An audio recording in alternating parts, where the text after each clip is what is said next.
450 कोलपुरसम्म, नेपालगञ्जमा 500। त्यही त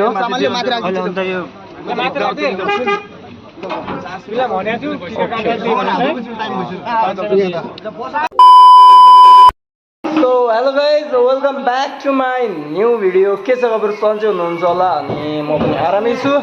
आज चाहिँ हामी सुर्खेतबाट जान लागेको छौँ कोहलपुर घर। को जान लागेको छ अन्त एउटा कान्छी दिजु अनि मम्मी अनि म चाहिँ होटल बसी बसी थाकिसकेँ। त्यही भएर कोहलपुर गएर हल्का रमाइलो गर्नु पऱ्यो। गर्मी त खत्रै होला, त्यही पनि जान्छ अब कोहलपुरै। खाना खाइसक्यो फेरि त्यसलाई हेर्नु न, त्यसलाई हेर्नु त्यसलाई जान लागि छ भने रिसाइरहेछ। तर म चाहिँ जाने हो कोहलपुर, मजा आउँछ। अनि बहिनीलाई हेरेँ, बहिनीलाई दाल ल्याएर यहाँ फ्रिजमा राख्नु पर्छ। सो फाइनली अनि गाडी चाहिँ हाम्रै होटलमा आएको छ। यु क्यान सी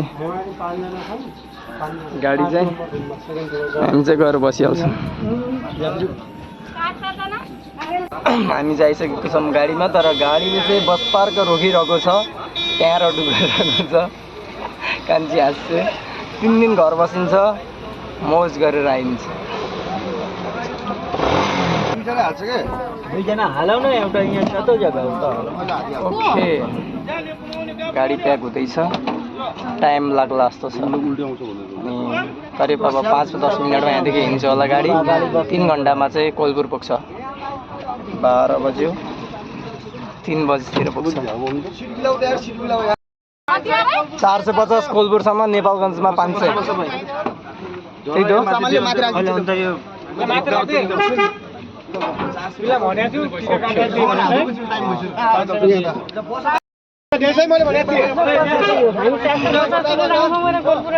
भयो क्या, फुल भाडा तिर्ने, राम्रोसँग जाने भाडा दिने। त्यही हो, नेपाल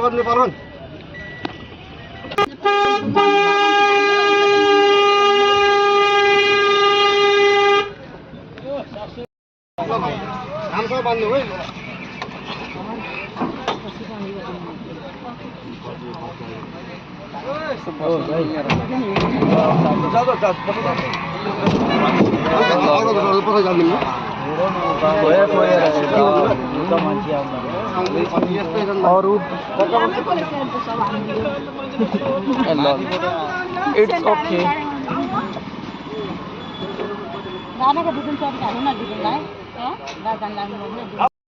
हाम्रो गाडी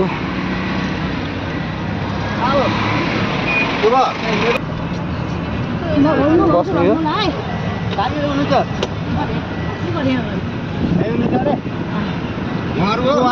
यहाँबाट चाहिँ गाडी हिँडिसकेको छ कोहलपुरको लागि।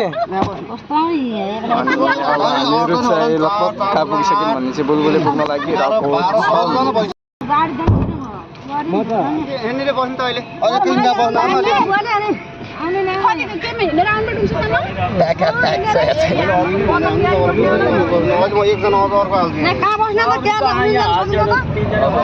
कहाँमा बस्ने हो।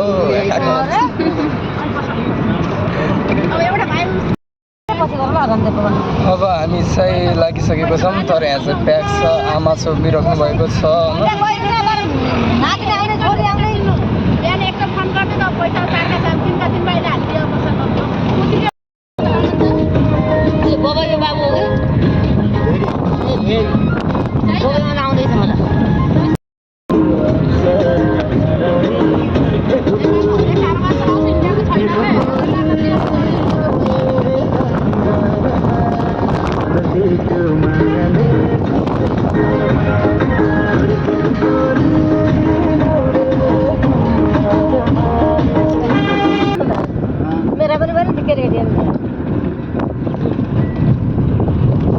अब हामी चाहिँ घरतिर पुग्न लागिसकेको छैनौँ भनौँ।